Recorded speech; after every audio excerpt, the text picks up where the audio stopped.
E aí galera, tudo bem com vocês? Vamos aí para mais uma edição do 6x1 Responde, aquele quadro maravilhoso onde vocês deixam perguntas nos comentários, eu respondo em vídeo, vocês deixam novas perguntas nos comentários desse vídeo, eu respondo num próximo, e assim nós vamos até o fim dos tempos. Desde o início eu já peço para você deixar o like no vídeo, se inscrever no canal caso não seja inscrito e obviamente, deixar a sua pergunta para que eu responda na próxima edição. Lembrando que o vídeo é feito com o patrocínio do OneFootball, que é o maior aplicativo sobre futebol do planeta, com mais de 20 milhões de downloads. É um aplicativo totalmente completo que traz tudo que envolve aí o meio do futebol. Nele você encontra notícias aí do nosso Cruzeiro, também de outros clubes brasileiros e de fora do país. Tem as datas dos jogos, mercado de transferências, é possível configurar o aplicativo inclusive para que você receba notificações quando o time for jogar, quando sair gol e tudo mais. Dá para acompanhar resultado ao vivo de jogo de futebol de tudo quanto é lugar que você puder imaginar no planeta. Pode deixar seu palpite aí a cada partida, quem você acha que vai ganhar. Tem vídeo também, melhores momentos das partidas, tabelas dos campeonatos, enfim, cara, é um aplicativo realmente completo. Uso o OneFootball, recomendo, e o melhor de tudo é que ele é totalmente gratuito, tá disponível tanto para Android quanto para iOS, e o link para você baixá-lo tá aqui na descrição do vídeo, beleza? Sem delongas, vamos então para as perguntas, começando com a Edna Marta, que pergunta: quais são todas as dívidas do Cabuloso? Edna, obrigado pela pergunta. Bom, essa informação das dívidas do clube, ela tá disponível no site oficial do Cruzeiro, inclusive é muito fácil você identificar, só vai no Google ou em qualquer site de pesquisa que você queira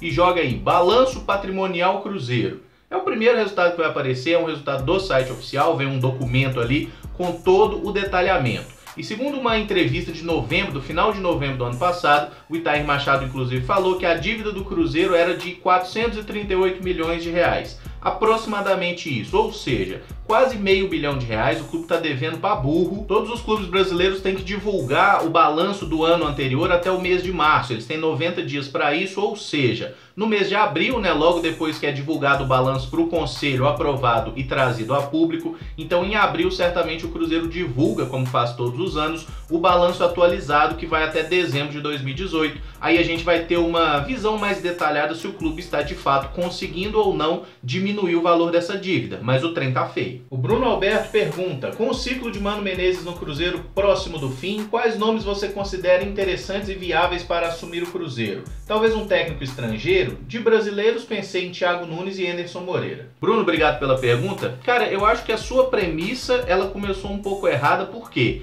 eu realmente não vejo o ciclo do Mano Menezes próximo de terminar no Cruzeiro. Ele tem contrato até o fim do ano, essa diretoria parece confiar muito no trabalho dele, e eu acredito que nós vamos ter uma temporada de sucesso. Por isso eu acho hoje mais provável o Mano Menezes seguir como técnico do Cruzeiro do que o trabalho dele ser interrompido durante esse ano. Mas falando em outros treinadores, sinceramente no futebol brasileiro não tem nenhum nome que me anime muito, um cara que eu falo assim, queria ver esse camarada.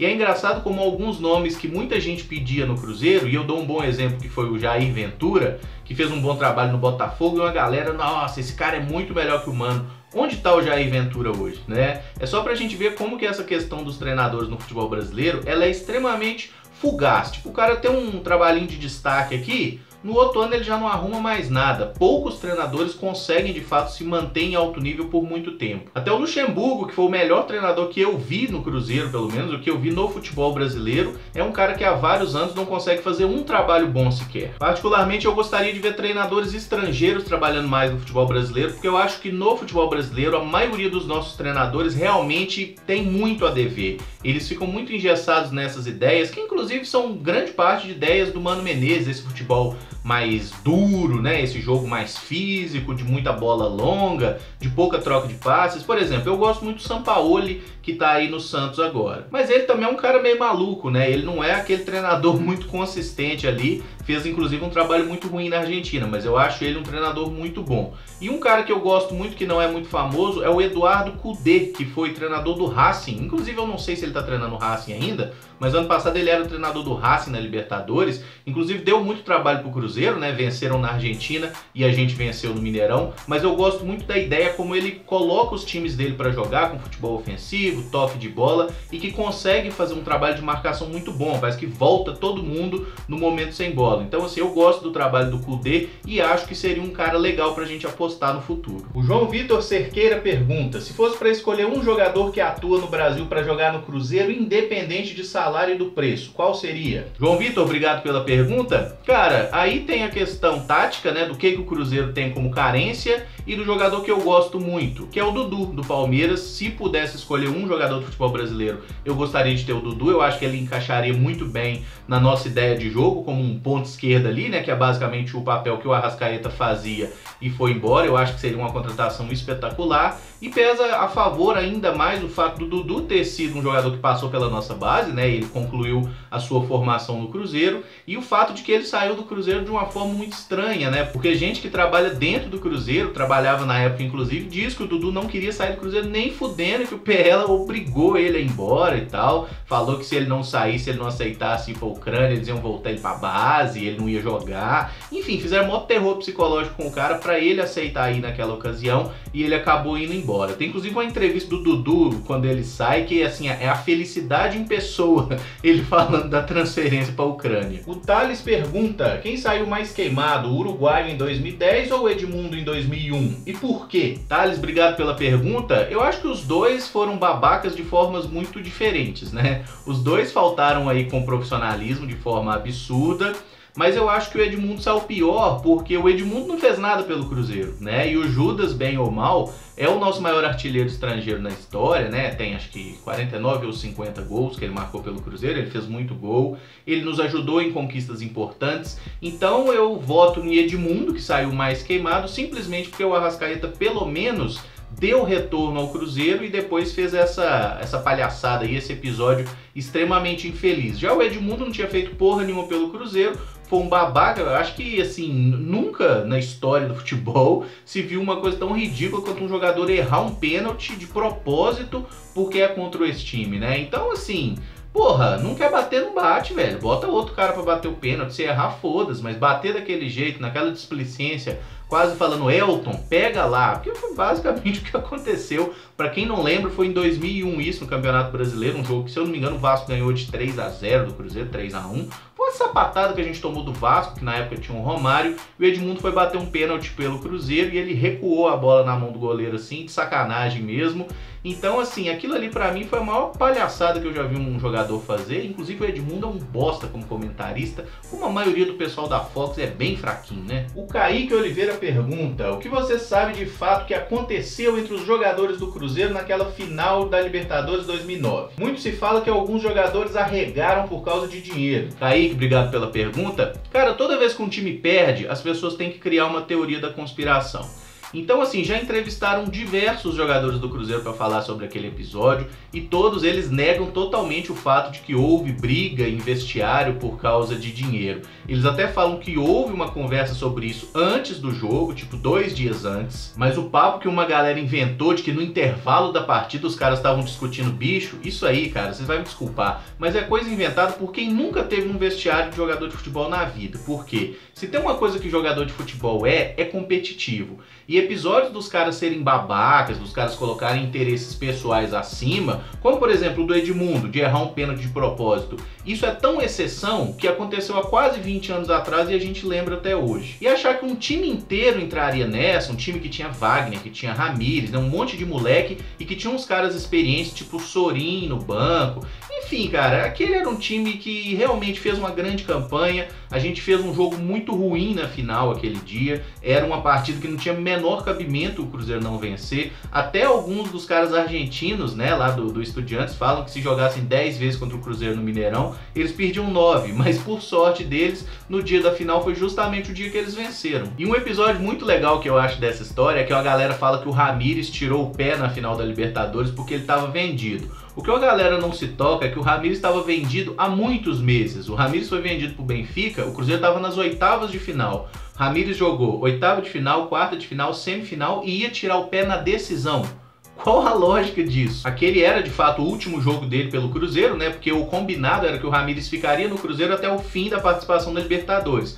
Era a final, era o último jogo, não teve nada de tirar o pé. Ele apenas fez um jogo ruim, assim como todos os outros. O Wellington Paulista perdeu o gol, o Kleber não jogou porra nenhuma. O Wagner, que é um dos jogadores mais culpados por essa questão do bicho, né? Ele inclusive foi um dos melhores jogadores em campo naquela partida, ele até salva um gol de uma cagada do Gerson Magrão no primeiro tempo. Mas eu acho que tudo isso é simplesmente um reflexo porque a gente não aceita bem a derrota, né? E não é bom aceitar mesmo, não. Torcedor, a gente não tem que aceitar a derrota.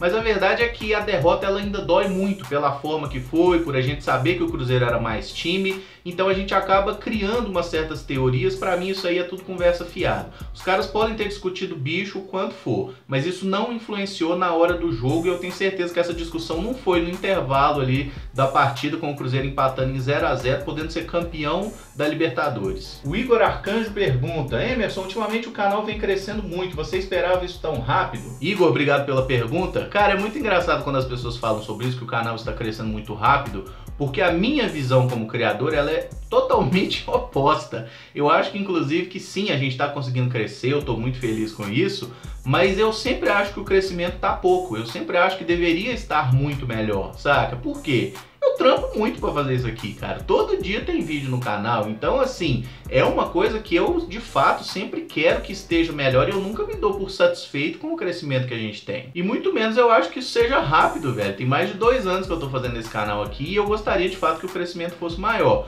Mas eu tenho ciência de que o pior já passou, saca? O início do canal era realmente momento mais complicado, momento que pouca gente via, pouca gente comentava, não entrava dinheiro nenhum. Então assim, se eu passei pelo pior, que foram ali os 10 primeiros meses do canal, que o negócio realmente foi feio, agora tá suave, mano. Agora nós estamos indo aí, estamos crescendo, é seguir trampando cada vez mais, tentando trazer alguns novos elementos para melhorar o canal sempre. E conto demais com o apoio de todos vocês aí para continuar seguindo, né, mostrando o canal para outros cruzeirenses e tudo mais. Porque a ideia é essa, que a nossa comunidade aqui no canal 6x1 seja cada vez maior. E por fim, o Tarcísio Birino pergunta: você joga bola? Jogaria a Supercopa Desimpedido se fosse convidado? Tarcísio, obrigado aí pela pergunta. Cara, eu sou muito ruim de bola, mas eu tenho cara de ruim de bola. Olha pra minha cara, é lógico que eu sou ruim de bola.